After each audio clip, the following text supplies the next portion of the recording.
Bonjour à toutes et bonjour à tous, bienvenue sur DigiSchool, je m'appelle Camille, je suis votre professeure de français et dans cette vidéo, nous allons aborder ensemble la méthode de rédaction du développement dans la dissertation.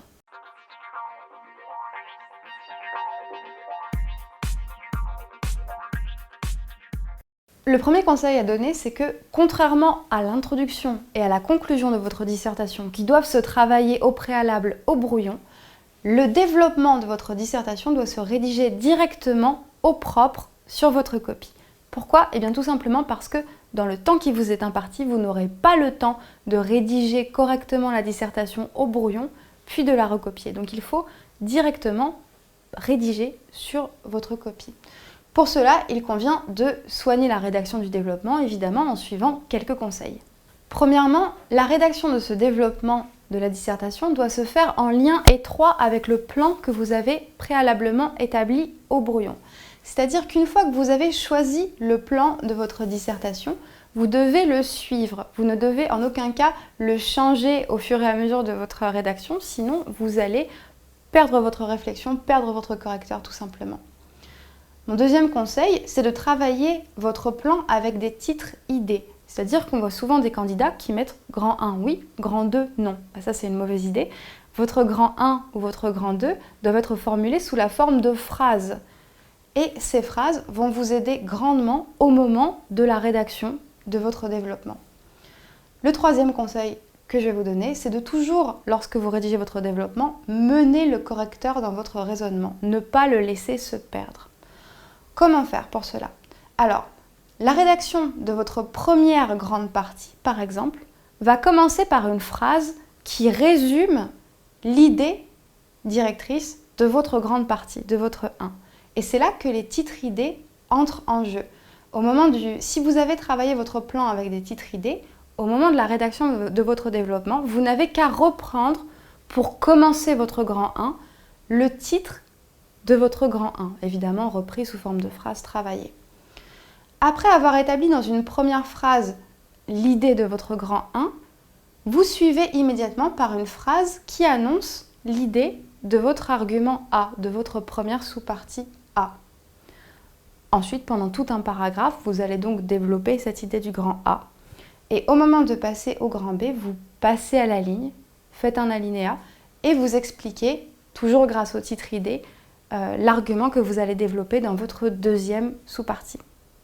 Durant la rédaction de votre développement, vous allez veiller à respecter la forme de ce développement. Il faut passer des lignes entre chaque grande étape de votre dissertation.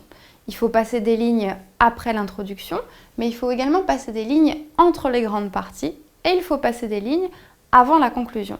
Ainsi, vous gagnerez en propreté et en clarté bien entendu, mais c'est également un moyen de ne pas perdre votre correcteur. Disons qu'au moment où le correcteur ouvre votre copie, il doit pouvoir situer, juste en regardant la disposition des paragraphes, l'introduction, le grand 1, le grand 2, le grand 3 et la conclusion. Ensuite, il faut bien se rappeler de passer à la ligne lorsque vous abordez une nouvelle sous-partie. C'est-à-dire que si votre grand 1 comporte 3 sous-parties, A, B, C, eh bien votre grand 1 constituera un bloc séparé de 3 paragraphes. Enfin, dernier conseil à retenir, c'est de faire des alinéas à chaque nouveau paragraphe.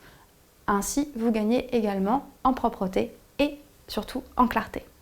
Enfin, le dernier conseil à garder à l'esprit au moment de la rédaction de votre développement, c'est celui des transitions. Il vous faut faire des transitions, c'est-à-dire des petits passages explicatifs qui vont se situer entre les grandes parties de votre développement.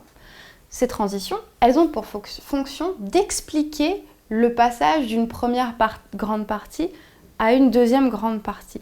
Elles permettent ainsi au correcteur de suivre votre raisonnement. Elles fluidifient également votre texte. Elles fluidifient la pensée que vous exposez. Ensuite, il y a différentes méthodes. Alors, selon la méthode choisie, la transition peut s'intégrer au bloc que constitue votre grand 1, au bloc que constitue votre grand 2, ou alors la transition peut faire l'objet d'une toute petite ligne séparée du paragraphe. Ça dépend vraiment de la méthode que votre professeur vous demandera d'appliquer. Enfin, évidemment, comme dans tout travail de rédaction, n'oubliez pas de respecter les règles basiques d'écriture. Utilisez des connecteurs logiques pour ancrer votre discours, pour vraiment vous situer dans votre discours. Par exemple, d'abord dans une première partie, ensuite par conséquent par ailleurs, en outre, etc., etc. Soignez bien évidemment votre orthographe. Et enfin, soignez votre écriture. Il est important que votre relecteur puisse vous lire sans aucune difficulté. Merci d'avoir regardé cette vidéo, j'espère qu'elle vous aura été utile. N'oubliez pas de regarder les autres vidéos que nous consacrons à la méthode de la dissertation de français et à très bientôt sur DigiSchool.